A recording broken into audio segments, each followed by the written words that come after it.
75வது பிறந்த நாளை காணும் நடிகர் ரஜினிகாந்துக்கு பிரதமர் மோடி, முதலமைச்சர் மு.க.ஸ்டாலின் உள்பட அரசியல் தலைவர்களும் திரைப்பிரபலங்களும் வாழ்த்து தெரிவித்துள்ளனர். இது தொடர்பாக எக்ஸ் தளத்தில் அவர் வெளியிட்டுள்ள பதிவில், ரஜினிகாந்த் தனது நடிப்பாற்றலால் பல தலைமுறைகளை கவர்ந்துள்ளார் என்றும், ரஜினிகாந்தின் திரையுலக படைப்புகள் பல்வேறு பாத்திரங்கள் மற்றும் பாணிகளில் பரவி தொடர்ச்சியான முத்திரை பதித்துள்ளன எனவும் பாராட்டியுள்ளார்.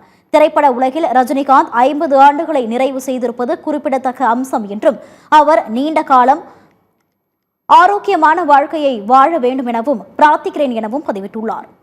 உள்ளொன்று வைத்து புறமொன்று பேசாத கள்ளம் கபடமற்ற நெஞ்சம் கொண்டவர் என்று குறிப்பிட்டு நடிகர் ரஜினிக்கு முதலமைச்சர் மு.க.ஸ்டாலின் வாழ்த்து தெரிவித்துள்ளார்.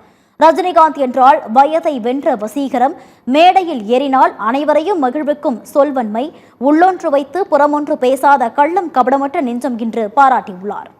தமிழ் திரையுலகின் அசைக்க முடியாத பேராளுமையாக 50 ஆண்டுகளாக கோலோச்சி வரும் ரஜினிகாந்திற்கு தனது இதயம் கனிந்த பிறந்தநாள் நல்வாழ்த்துக்கள் என்று அதிமுக பொதுச் செயலாளர் எடப்பாடி பழனிசாமி தெரிவித்துள்ளார்.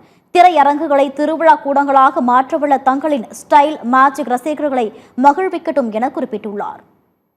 நடிகர் ரஜினிகாந்திற்கு மதிமுக பொதுச் செயலாளர் வைகோ வாழ்த்து தெரிவித்துள்ளார். பிறந்தநாள் காணும் ரஜினிகாந்தை அலைபேசியில் தொடர்பு கொண்டு பிறந்தநாள் வாழ்த்துக்களை தெரிவித்தார்.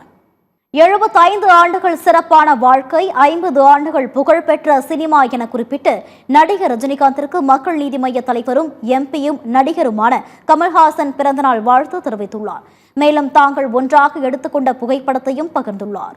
பிறந்த நாளை கொண்டாடும் ரஜினிகாந்திற்கு பாமக தலைவர் அன்புமணி வாழ்த்து தெரிவித்துள்ளார். ரஜினிகாந்த் நல்ல உடல் நலத்துடன் 100 ஆண்டு வாழ்ந்து மேலும் பல சாதனைகளை படைக்க வேண்டும் என வாழ்த்தியுள்ளார்.